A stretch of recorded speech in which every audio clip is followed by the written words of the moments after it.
Everyone. I'm the leader of Group 3. I'm Aristotle Gonzalez and my members are Adrian Hipolito, Dean Jeric Igaya, Christian Benedict Garcia, John Cedric Iglesias, and Miles Ignacio. Our topic for today is all about global interstate system. So for now, we're talking about global interstate system. Global, which means whole country. We're talking about whole world. And interstate, we are talking about connection. Interstate is the connection of two or more countries. And for today, we are talking about the definition of global interstate system. The global interstate system is the modern world system is the global economy with global political system or the modern interstate system. Refers the relationship between different state, nation, union. So, tinawag siyang modern because meron na tayong access. Meron na tayong technologies. Kaya sinabi siyang modern technology. Modern interstate system. Meron na tayong connection sa ibang countries. For example, Philippines to China. Nagkakaroon na tayo ng access sa China because of the global interstate system. Refers to the relationship between different state, nation, union. So ngayon, ang modern state interstate system ay meron siyang connection sa ibang bansa. For example, meron tayong connection sa China. Nagkakaroon tayo ng kalakalan between Philippines and China. Nagkakaroon ng access to China, then pupunta sa China, then Hong Kong, or kaya Singapore. Another example is Lazada. Lazada is have overseas product. Kung saan nagkakaroon tayo ng product mula sa ibang bansa. Kung ayun ang example ng global interstate system. Nagkakaroon tayo ng connection sa ibang bansa. And that's all. The next reporter is Dean Jeric Igaya. Effects of globalization on governments. Government is one of the key aspects of state sovereignty. A government is the system or group of people governing an organized community, generally a state. In the case of its broad associative definition, government normally consists of legislature, executive, and judiciary. In addition, the policy is developed and implemented in the interest of the people of a state by a specific government. A civil society within a state can also act as counterweight or as a supplement to government. A specific government develops and implements policy in the best interest of the citizens of a state. A civil society within a state may also function as a support or addition to the government. The next reporter is Adrian Hipolito. Maraming salamat ni Jeric. Ang topic ko is tungkol sa institution that govern international relationship.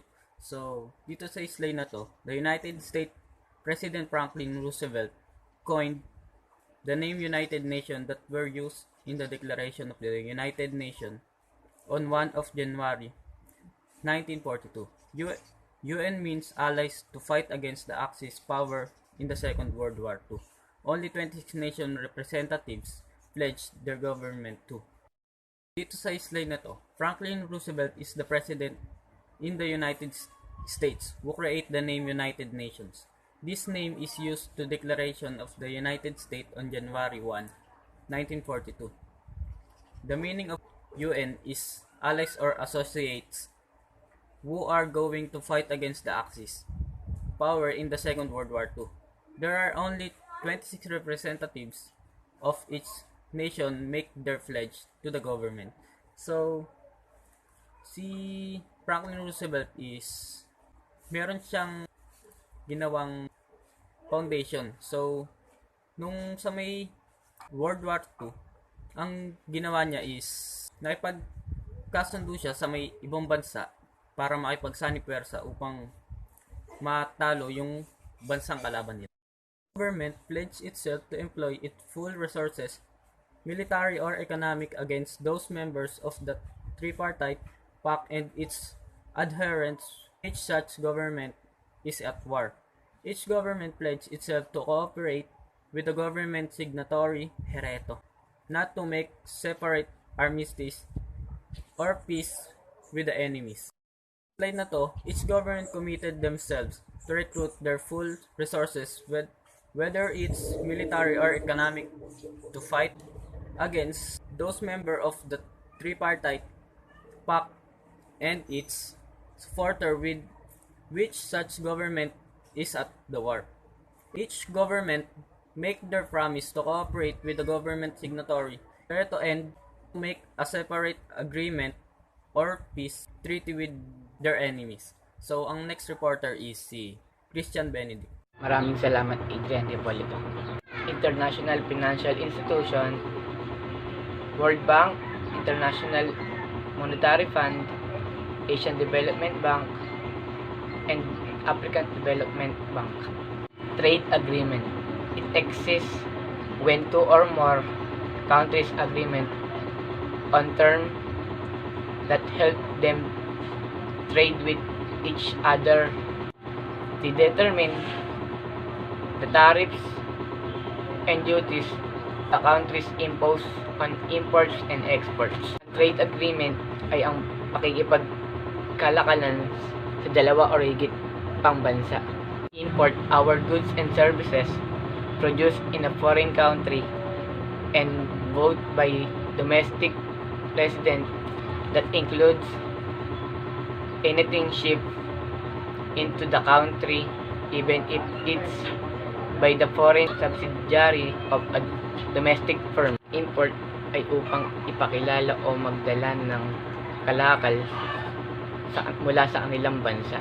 Isang halimbawa ng pag-import ay isang may-ari ng tindahan na nagdala ng isang produkto mula sa Japan upang ibenta sa kanilang tindahan sa Tokyo. Halimbawa, may gulay na nanggaling sa Baguio at ipapadala sa Pampanga.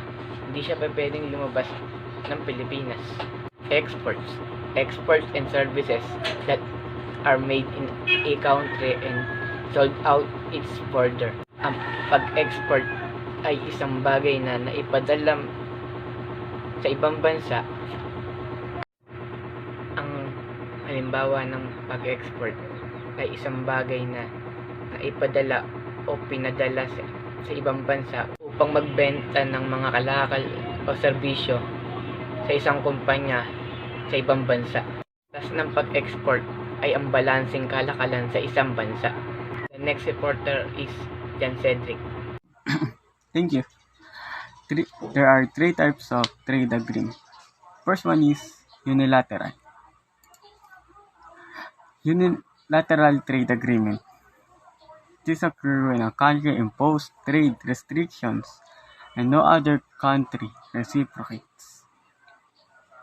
The United States and other developed countries only do this as a type of foreign aid in order to help emerging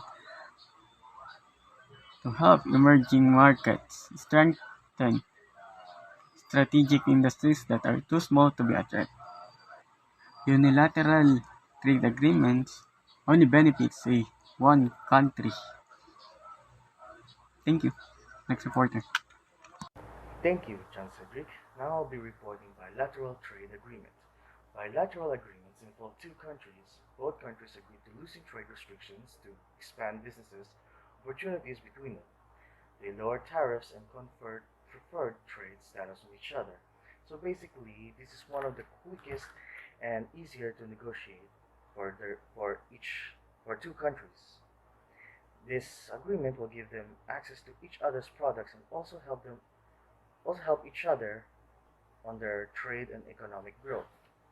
And the next thing I'll be reporting is multilateral trade agreement.